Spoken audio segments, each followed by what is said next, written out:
చెప్తున్నారు. సో ఇది ఎక్కడ కూడా తాము హైదరాబాద్ బ్రాండ్ ఇమేజ్ ని పెంచడం కోసమే నిధుల మళ్లింపులు చేశాను తప్ప దీంట్లో ఎక్కడ కూడా ప్రభుత్వ తప్పు లేదు, ఇది ఇంకా నిధులు కూడా అక్కడే ఉన్నాయి, దీంట్లో అవినీతికి సంబంధం లేనటువంటి కేసు అని చెప్పని బీఆర్ఎస్ నేతలు చెప్తున్నారు. సో ఒక లాయర్ గా మీరు చెప్పండి, ఇది ఏ మేరకు న్యాయస్థానం ముందు నిలబడేటువంటి కేసుగా చెప్పొచ్చు దీన్ని? అంటే ఎండ్ రిజల్ట్ ఇప్పుడే చెప్పడానికి అవకాశం ఉండదు నవీన్ గారు. ఎందుకంటే రాష్ట్ర ప్రభుత్వం దగ్గర ఉన్న సాక్ష్యాధారాలు ఏంది, అందులో వాళ్ళు కోర్టు ముందు ఏ రకమైనటువంటి సాక్ష్యాధారాలని ప్రవేశపెడతారనే దాన్ని బట్టి కోర్టులో కేసు నిలబడిందా నిలబడదా అనేది కోర్టులో తర్వాతనే తెలుసు.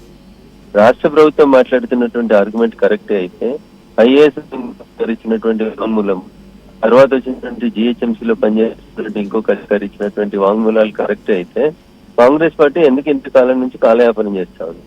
ఎందుకు నోటీసుల పేరిట కాంగ్రెస్ ప్రభుత్వం చేయాల్సినటువంటి అవసరం ఏముంది? ఒకవేళ నిజంగా తప్పే చేసినారు, నిధుల మళ్లింపు జరిగింది అనే దానికి సంబంధించి ఆధారాలు రాష్ట్ర ప్రభుత్వం దగ్గర ఉంటే ఇంకా ఇన్వెస్టిగేషన్ కోసమని నోటీసులు ఇవ్వడం ఇదంతా చేయడం వల్ల పబ్లిక్ లో ఏమైతుందంటే ఒకరి మీద ఒకరు బురద జల్లుకునే పని చేస్తా ఉన్నారు తప్పితే నిజంగా ప్రభుత్వానికి దోషుల్ని శిక్షించాలనేటువంటి ఉద్దేశం లేదేమో అనేది కనబడుతుంది. కేటీఆర్ గారు ఎంతసేపు ప్రెస్ మీట్లు పెట్టి ఏం చెప్తా ఉన్నాడు, కాంగ్రెస్ వాడు తానా అంటే బీజేపీ వాడు తందానా అంటాడు. ఇక వాళ్ళిద్దరు కలిసి నన్నేదో ఉరిదీసేందుకు ప్రయత్నం చేస్తున్నారు అనేది కేటీఆర్ గారు త్వరలో వస్తాయని చెప్తున్నటువంటి స్థానిక సంస్థల ఎన్నికలలో సింపతి నాటకాలని వాళ్ళు మొదలు పెడతా ఉన్నారు. అసలు తప్పు చేయనప్పుడు కేటీఆర్ గారు అన్నారు నేను ఎన్నిసార్లు అయినా పిలిచి సాక్ష్యాధారాలను పరిశీలించి అక్కడ ఉన్నది టెక్నికల్ గ్రౌండ్స్ లో ఆధారాలు ఉన్నట్టు చెప్తా ఉంది రాష్ట్ర అవే ఆధారాలు కరెక్ట్ అయితే కేటీఆర్ గారి ముందు నుంచి అప్పుడు ఎన్నికల కోడ్ ఉంది లేదా ఆర్బీఐ పర్మిషన్ తీసుకోవాల్సింది ఉండే, ఈ నిబంధనల్ని మీరు ఉల్లంఘించినారా? అరవింద్ కుమార్ అనే ఐఏఎస్ ఆఫీసర్ మీరు నిధులు బదిలీ చేయమని చెప్పినారా? దీనికి కొండన్నవి ఎల్కన్ బట్టి 3 సార్లు పిలిచి 30 సార్లు పిలిచి దానికి సినిమా నడిపించినట్టు సీరియల్ నడిపించినట్టు నడిపించాల్సిన అవసరం లేదు కదా నవీన్ గారు. బ్యూరోక్రాట్ నే విట్నెస్ గా ఉన్నటువంటి కేసులలో కూడా ఇంకెన్నిసార్లు నోటీస్ ఇస్తారు పోలీస్ అధికారులు, ఏసీబీ అధికారులు? దానివల్ల ఏమైతుంది అంటే దొంగ దొంగ దొంగ నడుచుకుంటూ పోతా ఉంటే ప్రజలలో కన్ఫ్యూజన్ వచ్చేటువంటి పరిస్థితి వస్తుంది. నిజాన్ని నీకు తేల్చాల్సినటువంటి బాధ్యత ఏసీబీ మీద ఉంది. కేటీఆర్ గారు అంటున్నారు నేను వస్తా అంటున్నారు, తేల్చేస్తే అయిపోతాయి కదా. ఎందుకట్లా ఊకే పిలిచి నోటీసులు ఇచ్చి సాలరీ చూపిస్తుంది కాంగ్రెస్ ప్రభుత్వం అనే బదనాం కాంగ్రెస్ ప్రభుత్వం చేత కట్టుకోవాల్సినటువంటి అవసరం ఏముంది? సాక్ష్యాన్ని బాధాపుతో ప్రజల ముందు ఉంచుర్రి లేదా కోర్టు ముందు ఉంచుర్రి. తప్పు చేసిన వాళ్ళు ఎవరైనా సరే శిక్షకు గురైతే సిద్ధంగా ఉన్నామని వాళ్ళు చెప్తా ఉన్నారు, ప్రభుత్వం అదే చెప్తా ఉంది. అట్లాంటప్పుడు ఇన్వెస్టిగేషన్ ని సాగదీస్తూ కాలయాపన చేయడం వల్ల ప్రజలలో అనుమానాలకు తావిస్తుంది. 1 or 2 కన్క్లూడ్ చేసుకుంటే బాగుంటుంది అనేది నా ఉద్దేశం.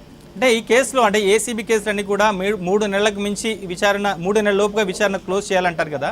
సో ఇప్పటికీ కేసు రిజిస్టర్ అయ్యి దాదాపుగా ఒక 7-8 నెలలు గడుస్తుంది, దాదాపుగా 7-8 నెలల పైనే అవుతుంది.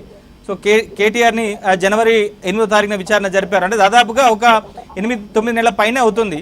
సో ఇప్పటికైనా కన్క్లూజన్ వచ్చేటువంటి అవకాశాలు కనిపిస్తున్నాయి, ఎందుకంటే మీరే చెప్తున్నారు ఇది పూర్తిగా ప్రభుత్వం కూడా ఒక టైం పాస్ చేస్తున్నట్టుగా కనిపిస్తుందని చెప్పారు. ఎందుకంటున్నా నేను అన్నమాట అంటే ఏసీబీ డైరెక్ట్లీ వర్క్స్ అండర్ ముఖ్యమంత్రి గారు.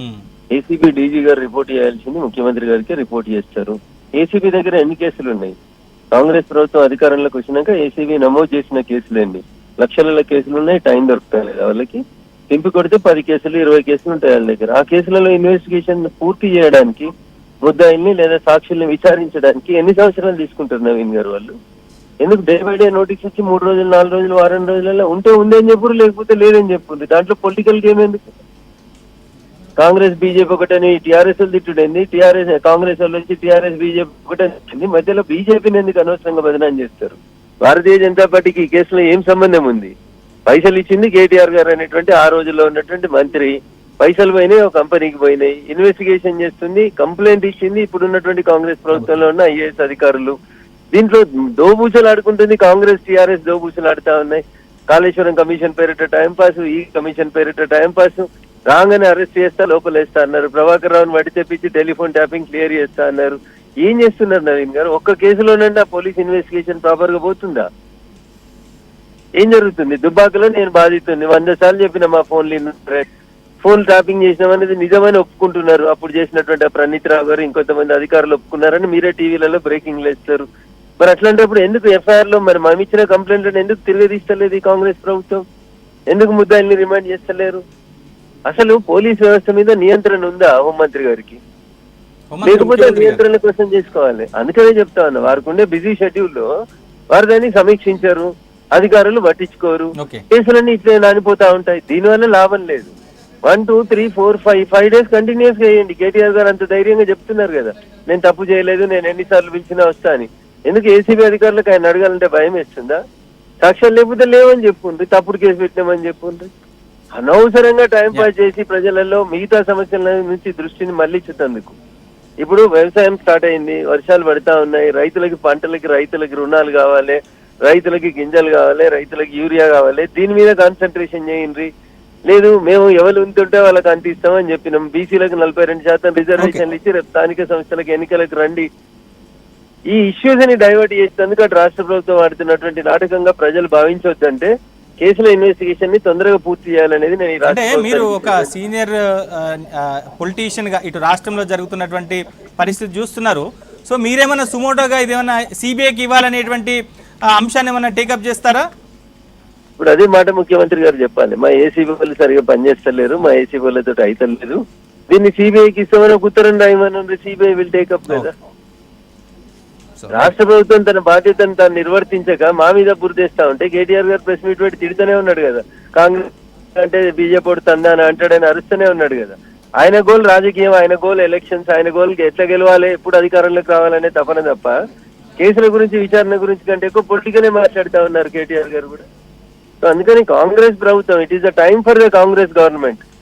పాలేంది నీళ్ళేంది అనేది తెలిసాల్సిన బాధ్యత ఏసీబీ అధికారులది, దానికి అధికారిగా వ్యవహరిస్తున్నటువంటి ముఖ్యమంత్రి గారిది. Right. Thank you Raghunandan Rao గారు. సో మొత్తం మీద ఈ కేసుకు సంబంధించి కీలకమైనటువంటి విచారణ జరుగుతుంది ఇవాళ. సో కేటీఆర్ అరెస్టు తప్పదా అనేటువంటి ప్రచారం జరుగుతుంది. సో ఇప్పటికే తాను అరెస్ట్ అయినప్పటికీ కూడా ఖచ్చితంగా నిలదీయడం మాత్రం ఆపనని చెప్పని కేటీఆర్ చెప్తున్నారు. అసలు ఏం జరగబోతుంది ఈ కేసులో? సో ఇప్పటికే దాదాపుగా ఈ కేసు రిజిస్టర్ అయి 8 నెలలు కొనసాగుతోంది. సో కేటీఆర్ని తొలుత విచారణ జరిపింది జనవరి 8వ తారీఖున. సో మళ్ళీ ఇప్పుడు జూన్ 16వ తారీఖున మళ్ళీ విచారణకు పిలిచారు. సో మళ్ళీ దీన్ని విచారణలు కొనసాగుతాయా?